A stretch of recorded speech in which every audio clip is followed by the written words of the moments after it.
नमस्कार, मैं हूं आपके साथ मयंक मिश्रा। आज 7 तारीख है और इस वक्त की बेहद अहम खबर। बीती रात यानी जुमेरात ईरान के केशम आइलैंड में आसमान में बेहद रहस्यमय धमाके हुए और ऐसे ही धमाके की खबर बंदर अब्बास से भी आई।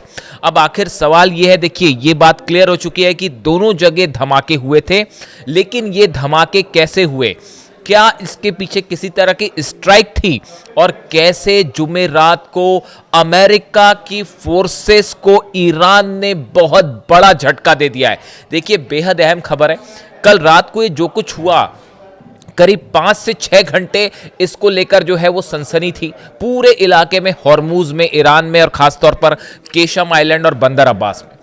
आधी रात को कल जो है वो केशम आइलैंड पर अचानक धमाके की आवाज आती है। इसी तरह की आवाज बंदर अब्बास पे भी आती है, खास तौर पर केशम आइलैंड के आसपास।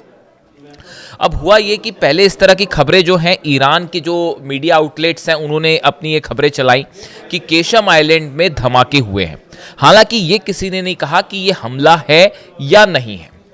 कुछ देर बाद कुछ देर बाद ईरान की अथॉरिटीज की तरफ से बात कही गई कि केशम आइलैंड पे किसी तरह का कोई नुकसान नहीं हुआ है, यानी जमीन पर कोई चीज नहीं गिर पाई। ऐसे में सवाल उठने लगे कि आखिर ये अचानक केशम आइलैंड पर धमाके, आसमान में ये धमाके हुए थे, ये धमाके हुए कैसे? अब जो सूत्रों के मुताबिक जानकारी निकल के आ रही है, जो मैं बता पा रहा हूं, जो मेरे सूत्र कंफर्म कर रहे हैं ईरान से, बीती रात ईरान के केशम आइलैंड में ईरान की मिसाइल सिटी के ऊपर अमेरिका की तरफ से मिसाइल्स फायर की गई थी, लेकिन ईरान के डिफेंस सिस्टम ने इस ड्रोन या मिसाइल्स को इंटरसेप्ट किया और अमेरिका की मिसाइल्स को आसमान में तबाह कर दिया गया। देखिए ये बहुत अहम खबर है, जो जिस तरह से आप अगर 3-4 चीजों को एनालाइज करें तो आप समझेंगे कि ये एक नया ट्रेंड शुरू हो गया है पिछले करीब 10 दिनों के अंदर, जिसमें स्ट्राइक्स हो रही हैं, हमले हो रहे हैं, लेकिन कोई कुछ क्लेम नहीं कर रहा। जैसे पहले होता था कि ईरान की तरफ से हमले हुए, ईरान ने क्लेम किया, अमेरिका की तरफ से हमले हुए, अमेरिका ने क्लेम किया। लेकिन आजकल जो है अगर आप देखें, बड़ी रहस्यमय तरीके से हमले हो रहे हैं। कल इसी तरह का हमला जो है वो कुवैत और बहरीन में भी हुआ। दोनों जगह धमाके की आवाज आती है, इंटरसेप्टर्स फायर किए जाते हैं और ये कहा गया, कुवैत की तरफ से ये बात आई निकल के, बहरीन की तरफ से भी बात आई कि मिसाइल्स फायर हुई थी, हॉस्टाइल ऑब्जेक्ट्स जो है वो अंदर आए थे और जिसको हमने डिफेंस सिस्टम फायर किया, इसलिए धमाके की आवाज आई। जबकि हकीकत ये बता रही है कि बहरीन में 5th फ्लीट के ऑफिस पे कल फिर हमला हुआ है, दफ्तर पे फिर धमाके हुए हैं, जहां अमेरिका का 5वां बेड़ा है बहरीन में। इसी तरह की बात कुवैत को लेकर भी कही जा रही है, लेकिन ईरान ने भी कुछ क्लेम नहीं किया और इन कंट्रीज की तरफ से भी कोई सीधा एलिगेशन नहीं लगा। उसी रात को केशम आइलैंड पर हमले की कोशिश, देखिए जो जानकारी आ रही है मेरे मुताबिक, केशम आइलैंड के पास ईरान की मिसाइल सिटीज़ हैं। वो मिसाइल सिटी जिसमें बताया जाता है कि अंडरग्राउंड जो है वहाँ पर ईरान की कई मिसाइल्स हैं। ये मिसाइल्स यहाँ से निकाल के लॉन्च पैड पर लाई जाती हैं और वहाँ से फायर की जाती है। केशम आइलैंड वो जगह है जिस पर अमेरिका की हमेशा से नज़र है। बार बार केशम आइलैंड पर हमले होते हैं हॉर्मूज को कंट्रोल करने के लिए। तो बताया ये जा रहा है कि ये जो खबरें आई कुवैत और बहरीन पर हमले की, उसके बाद ये कोशिश थी ईरान के दुश्मनों की तरफ से कि आधी रात को मिसाइल्स फायर की गई, ऐसा सूत्र बता रहे हैं, ऐसे दावे हो रहे हैं। लेकिन ईरान के डिफेंस सिस्टम ने इन मिसाइल्स को आसमान में चीर के रख दिया, तबाह कर दिया। जो है प्रोजेक्टाइल्स, देखिए आजकल जो है वो एक नया शब्द चल पड़ा है, हॉस्टाइल प्रोजेक्टाइल्स या हॉस्टाइल टारगेट्स, इस तरह की बातें चलती हैं। ये फायर किए गए और ये केशम आइलैंड के आसमान में और बंदर अब्बास दोनों जगह तबाह कर दिए गए, मिसाइल्स को आसमान में चीर दिया गया। यानी जुमेरात एक बड़ा हमले की कोशिश थी ईरान के मिसाइल सिटीज़ पे और उसको ईरान ने फॉयल कर दिया, हवा में तबाह कर दिया। देखिए इसके बाद ना अमेरिका की तरफ से कोई बयान आया, ना ईरान की तरफ से। ऐसे ही हालात हॉर्मूज में बने हुए हैं और बताया जा रहा है कि अमेरिका के एक और टैंकर को, जहाज को जो है उसको निशाना बना के ड्रोन्स दागे गए हैं ईरान की तरफ से। इस तरह की खबरें हैं, शायद शाम होते होते तक ये खबर कंफर्म हो जाए। यानी आप देखिए हॉर्मूज पूरी तरह से इस समय बंद है।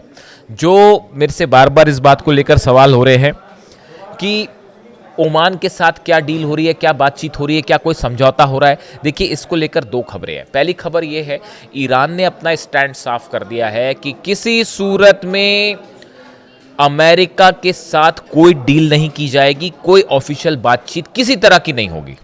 यानी जो चीज़ डील हो भी रही है, जो बातचीत हो रही है, टेम्परेरी जो एक सेटलमेंट किया जा रहा है हॉर्मूज को मैनेज करने का, ये ओमान के साथ हो रहा है। और इस तरह के तमाम दावे आपने देखे होंगे कि ईरान के साइड से जहाज़ ओमान में अंदर जाएंगे, ईरान के साइड होते हुए हॉर्मूज में जहाज़ अंदर जाएंगे और फिर उसके बाद ओमान की तरफ से वो बाहर निकलेंगे। अब ये भी खबरें आ रही हैं कि ईरान भी जो है वो टैक्स लेगा और ओमान भी टैक्स लेगा, दोनों टैक्स को शेयर करेंगे।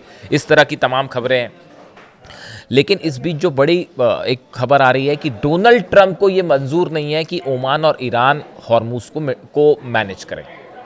वो इस बात से सहमत नहीं है क्योंकि उनका जो है पत्ता कट कर दिया। ईरान ने कह दिया कि हम ना डोनाल्ड ट्रंप से बात कर रहे हैं, ना अमेरिका से बात कर रहे हैं, जो बात करेंगे हम ओमान से करेंगे, हॉर्मूज पूरा हमारा है और हम अपने हिसाब से इसको मैनेज करेंगे। ये बात ईरान की तरफ से साफ साफ कह दी गई। यानी हॉर्मूज में जो इस तरह की बातें थी कि कोई समझौता, अगर समझौता होगा भी तो वो minus Donald Trump minus America है। ये पूरी तरह से ईरान अपनी शर्तों पर यहां डील कर रहा है।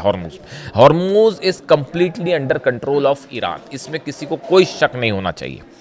अब देखिए, ये जो कल रात ये जिस तरह की ये सोर्सेस से खबरें हैं अभी कि अमेरिका ने की तरफ से फायर की गई थी मिसाइल्स या ड्रोन्स जो भी थे, इनको रोक दिया गया। इसके बाद अब एक बड़ा सवाल ये है कि आप अगर जॉर्डन देखें, आप इराक देखें, कुवैत देखें, कतर देखें, सऊदी अरब देखें, बहरीन देखें, ये 5 अरब देशों की आप बात करें, इन सब की सब जगह अमेरिका को पिछले आप 2 हफ्ते की बात कर लीजिए, करारा झटका लगा है मिसाइल डिफेंस के मामले में। और ये ईरान की इस जंग की सबसे बड़ी जीत है। देखिए, एक रिपोर्ट सामने आई है, उसके मुताबिक जॉर्डन में अमेरिका की जो डिफेंस मिसाइल्स हथियार रखे हुए थे, उनमें 50% तबाह कर दिए गए। ये बहुत बड़ा दावा है। ईरान ने जो हमले किए जॉर्डन, देखिए मैंने आपको कहा था जिस दिन ये हमले हुए थे जॉर्डन पे, तभी मैंने आपको कह दिया था कि देखिए बड़ी संख्या में प्लेन जो है वो तबाह हुए हैं, बड़ी संख्या में यहाँ हथियार तबाह हुए हैं, ऑयल टैंकर्स जला दिए गए हैं, रडार्स जला दिए गए हैं। अब रिपोर्ट सामने आ रही है कि जॉर्डन के बेस पे 50% अमेरिकी हथियार जला डाले गए, तबाह हो गए, उसमें सब शामिल हैं। इराक में 60% से ज़्यादा जो अमेरिका की पेट्रियट मिसाइल या सिस्टम्स थे वो तबाह कर दी गए। कुवैत की बात करें, 55% हथियार साजो सामान अमेरिका का जला दिया गया है, ईरान ने अपनी मिसाइल्स मार मार के। कतर में 65%, आप सोचिए अल उदेद बेस पर कैसे हमले हुए होंगे। कतर में 65% अमेरिकी missiles, defence systems, radar, early warning system वो तबाह हो गए। ऐसी हाल बहरीन का तो सबसे बुरा हाल है। वहाँ पे 5th फ्लीट के ऑफिस में मैं आपको बार बार कह रहा हूँ, जो अमेरिका का 5वां बेड़ा है, उसके ऊपर ऐसे हमले होते हैं साहब कि क्या ही बताया जाए। वो ठीक करने की कोशिश करते हैं, अभी वो ठीक भी नहीं होता, फिर हमले हो जाते हैं। 70% डिफेंस मिसाइल्स बहरीन में जो अमेरिका की डिफेंस मिसाइल थी वो तबाह कर दी गई हैं या खत्म हो चुकी हैं। ऐसी हालात सऊदी के हैं, बताया जा रहा है सऊदी के पास जो अमेरिकन डिफेंस सिस्टम्स की मिसाइल्स थी वो भी ईरान ने इंगेज कर करके जो ये 40 दिन की जंग हुई, इसमें जो है 80% मिसाइल्स की कमी हो गई है सऊदी में, जो अमेरिकन डिफेंस मिसाइल्स लगी। यानी आप देखें, इन सब देश की अगर आप बात करें, Jordan, Iraq, Kuwait, Qatar, Bahrain, Saudi, सब जगह ईरान ने वो मार मारी है कि यहाँ पर अपने जो बेस हैं वो मेंटेन करना मुश्किल हो गया। इसीलिए मैं आपको ये बात कह रहा था कि जो पिछली निर्देश आए मुस्तफा खामनेई साहब की तरफ से, उसमें यह बात साफ कर दी गई कि अब ईरान जिस मकसद से, जिस गोल से आगे चल रहा है, वो सिर्फ ये है कि अरब में अमेरिका के जितने बेसेस हैं वहां से अमेरिका के पैर उखाड़ने। ईरान ने ये बात तय कर ली कि देखिए न्यूक्लियर मुद्दे पर तो कोई बात ही नहीं हो रही, वो भूल जाइए, वो चैप्टर खत्म है। वो ईरान ना यूरेनियम पे बात करेगा, ना परमाणु मुद्दे पर बात करेगा, ना न्यूक्लियर डिसआर्मामेंट की बात, वो तो दूर छूट गई। अभी तो मामला हॉर्मूज में फंस गया है, क्योंकि हॉर्मूज में फंस गए डोनाल्ड ट्रंप। अगर हॉर्मूज नहीं खुला तो हाहाकार मच जाएगा। तो वो अभी पूरा जोर इसी पे लगा रहे हैं किसी तरह। पहले हॉर्मूज खुला हुआ था, ईरान पर जब हमला किया उसके पहले सब कुछ ठीक था, हॉर्मूज खुला हुआ था, खुद ने आके वहां पर बंद करवा दिया। अब हालात ये है कि अब उसको, जब ईरान ने अब गर्दन पकड़ ली है तो छटपटा रहे हैं और खोल नहीं पा रहे उसको। तो ईरान का आप देखिए स्टैंड कैसे चेंज हुआ। ईरान ने 2-3 चीज़ें कर दी हैं बड़ी अहम। एक तो उसने अपना गोल तय कर दिया है कि अमेरिका को अरब बेसों से खाली करवाना है, वापस भेजिए फोर्सेस, उसके बिना रुकेंगे नहीं। यही स्ट्रैटेजी अली खामनेई साहब की थी, जो पूरी तरह से अब अडॉप्ट कर ली है ईरान ने, आरजीसी ने, अहमद वाहिदी साहब ने। दूसरी स्ट्रैटेजी आप देखिए, जितने अरब देश हैं जो कि ईरान के खिलाफ अमेरिका की गोद में जा बैठे थे और जहां अमेरिकन फोर्सेस थी और अमेरिका को अपनी ज़मीन दे रहे थे हमला करने के लिए, भूलना मत इस बात को कि जो अली खामनेई साहब पर जो फाइटर जेट्स ने हमला किया ना, वो इन्हीं अरब देशों से टेक ऑफ कर रहे थे। वो अमेरिका से उड़ के नहीं आए थे, वो सिर्फ अमेरिकन जो बेसिस हैं अरब देशों के, यहीं से टेक ऑफ किए थे।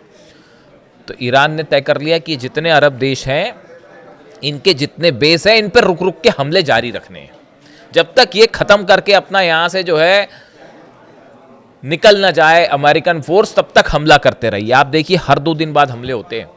दुबई पर हमला हुआ, 7 ठिकाने पे ड्रोन स्ट्राइक थी। वो मतलब मेरे मुताबिक तो ड्रोन स्ट्राइक थी, अब यूएई की सरकार जो कहे, लेकिन उसका जो पैटर्न है, जो नुकसान हुआ है वहाँ पर जेबल अली पोर्ट पर, वो ये बता रहा है इंडस्ट्रियल एरिया पे कि साहब ये ड्रोन स्ट्राइक्स के निशान है। आप देखिए उसके 2 दिन बाद कल खबर आ गई कुवैत और बहरीन में फिर से हमले हो गए। इसके पहले जॉर्डन पर सरप्राइज अटैक हो गया था। बातचीत चल रही है, तो अब जो है ईरान ने कहा साहब ऐसा है, आपका ये सीज फायर जंग का तमाशा बहुत हुआ, अब हम आपको बताएंगे क्या करना और क्या नहीं करना है। यानी ये रुक रुक के अरब देशों पर हमले जारी हैं और ईरान ने तय कर लिया तब तक हमले करेगा जब तक ये बेस खाली करके अमेरिका निकल नहीं जाता। तीसरी बात, हॉर्मुज पर किसी तरह की बात अमेरिका से डील करने को ईरान तैयार नहीं है। अगर आपको ऐसी खबरें मिलती हैं कि पर्दे के पीछे से अमेरिका से बातचीत हो रही है या कुछ हो रहा है और कुछ अमेरिका के साथ डील हो रही है, ऐसा बिल्कुल नहीं है। जो कुछ ईरान तय कर रहा है अपनी शर्तों पे तय कर रहा है, और हॉर्मुज की हालत ये है, हॉर्मुज चोक है पूरी तरह से। अभी मैंने सऊदी की तो बात की ही नहीं। वो जो हूती ने हमले किए, हूती ने जो है, हूती का दावा है कि हमने 100 से ज़्यादा सऊदी अलाइंड जो फोर्सेस है, यमन की सेना और सऊदी की सेना जो है, इसके 100 से ज़्यादा सैनिक मार गिराए, ऐसा हूती का दावा है। 40-50 मौत तो कंफर्म भी हो गई हैं, लेकिन हूती का कहना है कि हमने 100 से ज़्यादा सेना मार दी है और उसमें कई सऊदी के अधिकारी भी मारे गए। इस पर हम अलग से फिर कभी बात करेंगे। ये बड़ा झटका है सऊदी के लिए। देखिए सऊदी इसीलिए मोहम्मद बिन सलमान जंग में अंदर नहीं जाना चाह रहे थे, लेकिन जैसा एक्सपर्ट्स बताते हैं कि अमेरिका के बहकावे में आके मोहम्मद बिन सलमान ने एंटर कर दिया। जो जहाज़ ईरान से आ रहा था, सना में लैंड हो रहा था, उस पर हमला कर दिया। उसके बाद अब देखिए जंग में अंदर आ गए, अब भागते रास्ता नहीं मिल रहा है। और अब 100 सैनिक, यमन की सेना के 100 सैनिक मारे गए और बताया जा रहा है कि उसमें अरब के कुछ अधिकारी जो हैं, सऊदी अरब के जो सेना के कुछ अधिकारी वहाँ गए थे, वो भी मारे गए। ऐसे भी दावे हो रहे हैं। तो इसमें बड़ी सारी चीज़ें काम कर रही। देखिए अंदर ही अंदर बहुत सारा डेवलपमेंट हो रहा है और ईरान ने बहुत ही एग्रेसिव अप्रोच ले लिया है। ये जो अलग से मैं बात करूंगा डिटेल में, जो सऊदी वाला मैटर हुआ है, जो हूतीज़ ने हमला किया है, बैलिस्टिक मिसाइल्स दागी गई हैं और ड्रोन्स दागे गए हैं। अंदर ही अपने यमन के अंदर ही हूतीज़ ने बैलिस्टिक और ड्रोन मिसाइल्स दागे हैं सामने वाली सेना पर, जो सरकारी सेना है उस पर, जो अरब जिसको मदद करता है, सऊदी मदद करता है। तो बैलिस्टिक मिसाइल बड़ी साधारण से रूप से है कि बात ईरान से सप्लाइड है ये मटेरियल, और ईरान से चर्चा करके ही हमला किया होगा। दूसरी बड़ी बात। तीसरी बड़ी बात, आपने सुना होगा थोड़े दिनों पहले कि जो यमन पर स्ट्राइक की थी सऊदी ने, उसमें 3 ईरान IRGC के 3 अधिकारी शहीद हुए थे, उनकी मौत हुई थी। अब सऊदी के अधिकारियों की मौत की खबर है, तो ये बदला वाली बात साफ देखी जा सकती साहब। ईरान ने अब बहुत ही एग्रेसिव अप्रोच ले लिया है और जिसका नतीजा है कि डोनाल्ड ट्रंप को ये समझ में नहीं आ रहा है कि बाहर कैसे निकला जाए।